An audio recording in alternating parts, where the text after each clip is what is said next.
Fala pessoas, e aí, tudo certo? Aqui é o professor Andrei e agora a gente vai falar sobre as evidências evolutivas. Mas assim, antes da gente chegar nas evidências evolutivas, primeiro vocês têm que lembrar que essas evidências, claro, elas foram importantíssimas para que a danada da evolução ela realmente fosse comprovada. Porque assim, lembrem que no começo de tudo, ninguém acreditava em evolução. Ninguém acreditava que nada evoluía. Todo mundo acreditava que tudo que tem no planeta era desse jeito, porque foi assim que foi feito e ponto final. Essas pessoas que não acreditavam em evolução eram chamadas de fixistas, ou seja, defendiam a teoria do fixismo. Até que um grupo de pensadores, um grupo de estudiosos começaram a ir de encontro, começaram a ir de encontro a esse danado desse fixismo. Essa galera que começou a bater no fixismo, eles eram chamados de transformistas, porque eles defendiam o transformismo, ou seja, que os seres eles conseguiam se transformar. Então o primeiro nome para a evolução não foi evolução, foi transformismo. Aí você pode dizer assim, tá, mas como é que eles começaram a pensar nisso? Como é que eles começaram a pensar em evolução? Como é que eles começaram a pensar em derrubar o fixismo? Eles começaram a pensar nisso a partir do momento que eles começaram a estudar as evidências evolutivas, que assim, são evidências que comprovam que os seres conseguem se transformar, que os seres realmente eles conseguem mudar.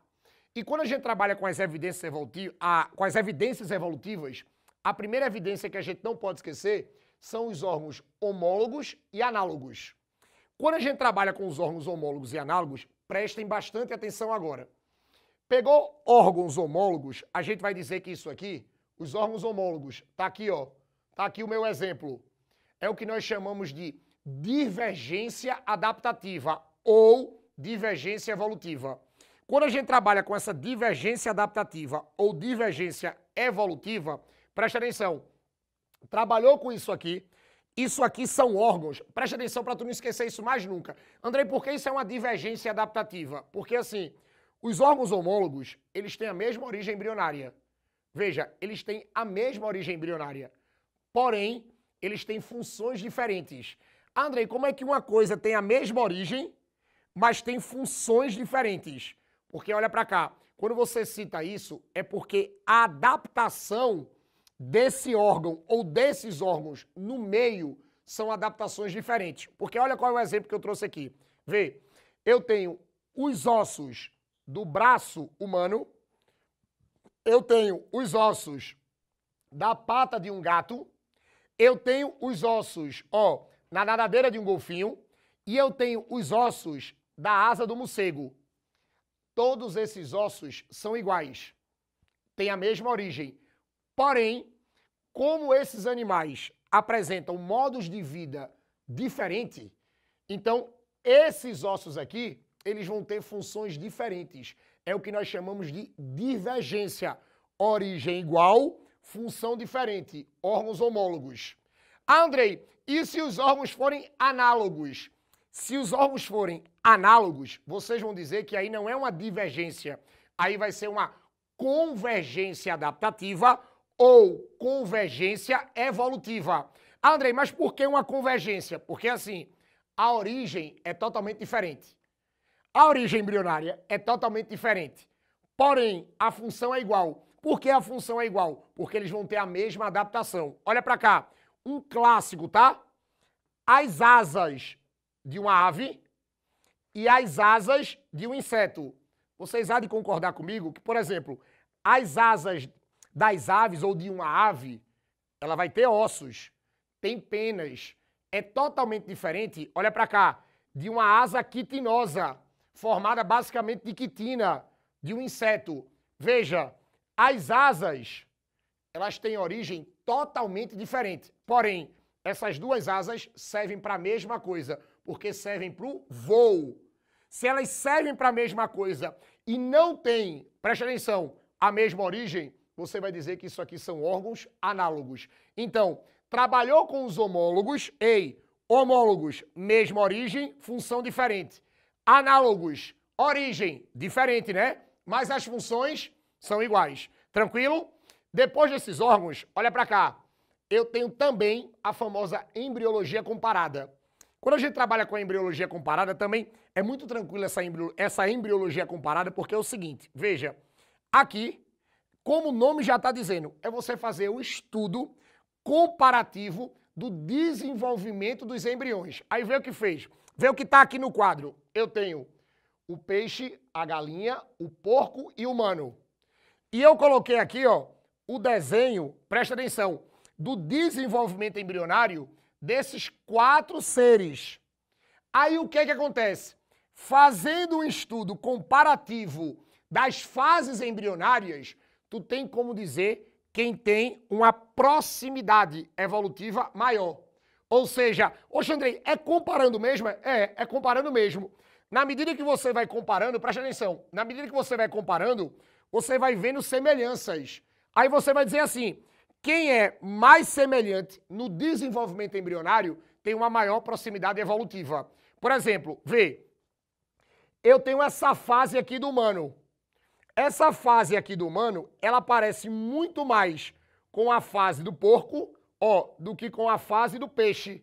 Então eu posso dizer que o ser humano, evolutivamente falando, ele é muito mais próximo do porco do que próximo do peixe. Como também você pode fazer uma comparação, ó. Vê, olha para cá, vê o desenvolvimento, presta atenção, da galinha. O desenvolvimento da galinha, veja, ele é muito mais próximo do que o desenvolvimento do peixe do que com o humano. Então você vai dizer que a galinha, presta atenção, você vai dizer que a galinha, ela é mais próxima. Então fazendo uma comparação, você vai dizer assim, quanto maior o número de semelhanças, quanto maior é a semelhança, maior é a proximidade. Aí, claro, quanto maior for a diferença, mais distante evolutivamente são os seres. Isso é o que a gente chama de embriologia comparada. Não tem mistério, tá? Depois da embriologia comparada, eu tenho os órgãos vestigiais. Aí, assim, os órgãos vestigiais são os órgãos que nós encontramos, presta atenção, no corpo. Veja, nós encontramos no corpo dos seres vivos. Geralmente, esses órgãos não têm função nenhuma, função fisiológica nenhuma. Aí a única função é exatamente mostrar que aquilo ali é um indício de evolução. É mostrar que a partir daquele órgão ali, que não tem função nenhuma, que é um órgão atrofiado, que está dentro do corpo da pessoa, aquilo ali é um indício, comparando com outros seres, que realmente aconteceu uma evolução naquele órgão. Sabe qual é um exemplo clássico que a gente tem no corpo? Clássico, olha para cá. O nosso apêndice vermiforme, ou apêndice. A gente sabe que no seco, veja, no seco, que é exatamente uma parte do intestino, veja, do intestino grosso, no começo do intestino grosso, a gente vai ter o seco. No seco você vai ter o apêndice. Andrei, esse apêndice no nosso corpo serve para alguma coisa? Zero. Não, mas eu já escutei uma história de sistema imunológico. Ei, vou repetir, zero. Não tem função fisiológica nenhuma. A única função que nós temos do apêndice no nosso corpo é que ele é uma evidência evolutiva. Ele é um órgão vestigial. Porque quando a gente faz a comparação do nosso intestino com o intestino de outros animais que tem o apêndice desenvolvido, que tem o apêndice funcional, indica que a nossa espécie, atrofiou o apêndice por causa do nosso hábito alimentar. Nós tivemos uma evolução. Então isso aqui, ó, só vai servir como órgão vestigial, só como um indício de evolução, tá?